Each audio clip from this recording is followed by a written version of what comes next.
so what I'd like to do now is introduce Ashley Lyn Olson, who has created the blog wheelchairtraveling.com. And so this is she's an influencer, a blogger, a thought leader, a writer, and sort of all-around expert on nature and outdoors and where that intersects with disability.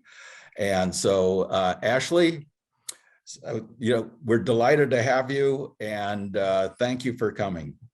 Hello, Jake. Happy to be here. So, so just in a nutshell, why don't you just give us your mission statement of what you're trying to do? Sure. Yeah, definitely. So I created wheelchairtraveling.com in 2006, and the mission is basically to empower people with limited mobility, their friends and loved ones, to access and experience the world of accessible and leisure travel. And so we met in person about a month ago, and at that time you gave me your backstory, which I thought was just a phenomenal story of how you've come to be where you are today. Can you just give us the background and how this all happened? Sure. In a nutshell, I was paralyzed in 1998 in a car accident. And after graduating high school and college and traveling a little bit to different places around the US and internationally, I definitely noticed a vast difference in terms of accessibility, not even just within the United States, state to state, but also in different countries. And so it definitely planted a seed inside of me, just wanting to explore, okay, what else is there out there? Is this country better than that country? And how are they making something more accessible for everybody? And I really just wanted to share then that information with everybody else as well. So I decided to create the website and just start documenting everything that I came across: cities, parks and gardens, transportation, hotels, just so the next person who was thinking about going to a particular destination didn't have to do so much work involved to figure out whether or not it was accessible enough for them. So this started. So you were paralyzed in an accident that happened in 2006, I guess, or 2000. No, the accident actually happened in 1998. In 98, I'm sorry. Okay, so just your father was killed in that accident. Yes. And your father was a park ranger, is that correct? He was a park ranger. He loved the outdoors. Both my parents absolutely loved the outdoors. So I grew up camping and hiking a lot. That's all we did for our family vacations. And so recently you finished an 80-page report about basically reviewing accessibility and different accessibilities at about 22 national parks around the country and other places as well, and outdoor oriented places. And this is obviously an homage to your father. He would be very proud of you, of what you've done. And I think we'd like to just see a clip of one of the national parks right now. Great.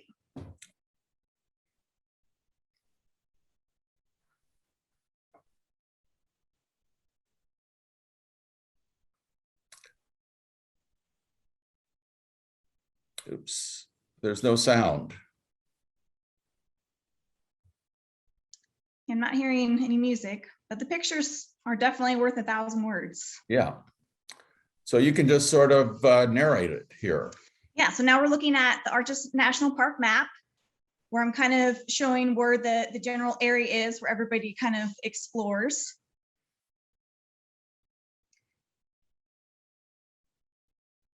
And this is a trailhead where you can see it is completely barrier free, and you can actually see the beginning of the crosshatches for the parking lot, which is fantastic. So the parking lot is accessible. Nice smooth pavement over to this beautiful, beautiful overlook. And this overlook actually was very famous in the Western movies. And like many national parks, it is just so fantastic. Even if you you're not spending every single waking moment out on a trail, just driving around with the windows rolled down and feeling the air and smelling all the delicious smells of the forest or the environment that you're in is also just fantastic.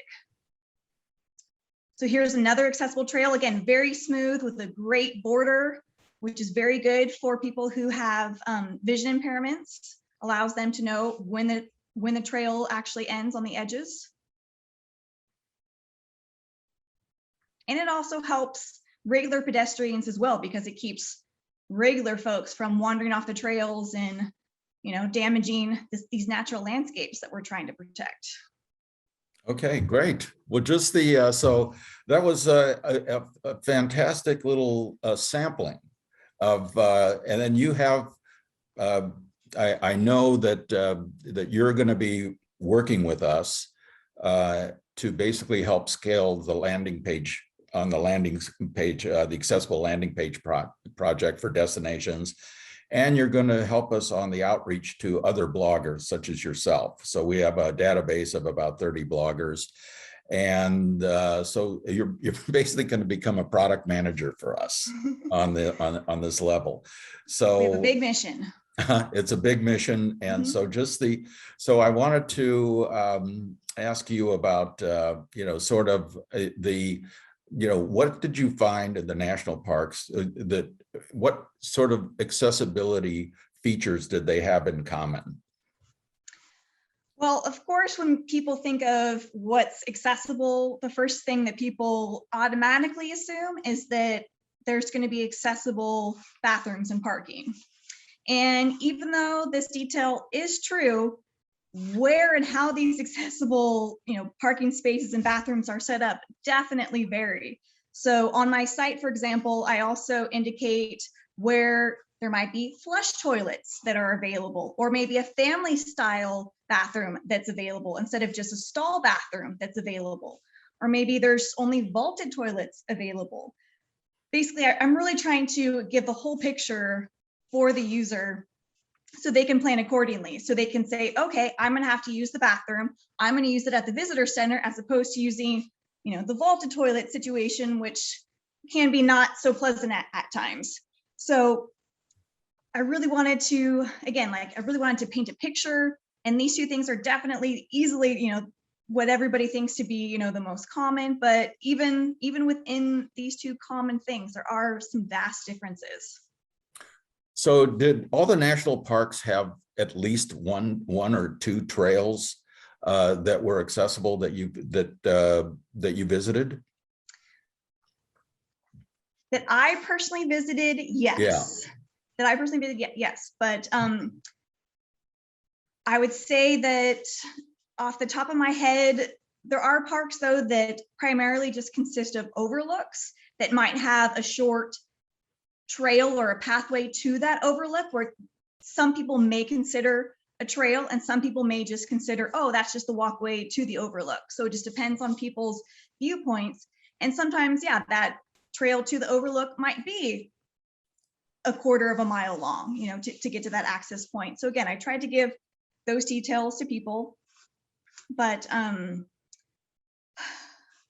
sorry, I kind of got lost in my own little tangent, there. Okay, so so we'll go into a little micro digression again. Okay, so so what was your, so what were some of the most unusual things that you found? So you were actually reviewing campgrounds and camping facilities, and so it got into some real granular detail about what you'd find. So. So what would you like me to speak about specifically? Well, like sitting around a campfire. Let's just talk about that. Which is something that is an aspirational thing to do on every camping trip. So what did you find, anything consistent or inconsistent about that? In 30 seconds. Honestly, everything has been super inconsistent. That's why I've really tried to map out everything, even when it comes to campgrounds. The height of a cooking grill could be different, how they're placed, where they're placed, if they're on pavement, if they're not on pavement. Can somebody in a wheelchair access it? Can they not access it? all of these things have definitely varied drastically park to park. So again, these are the things that I have documented in great detail and want to share with everybody. So we have included an article in the top 10 national parks that Ashley has reviewed in the current newsletter, Travelability Insider. So anyway, thank you so much, Ashley. It was great to have you.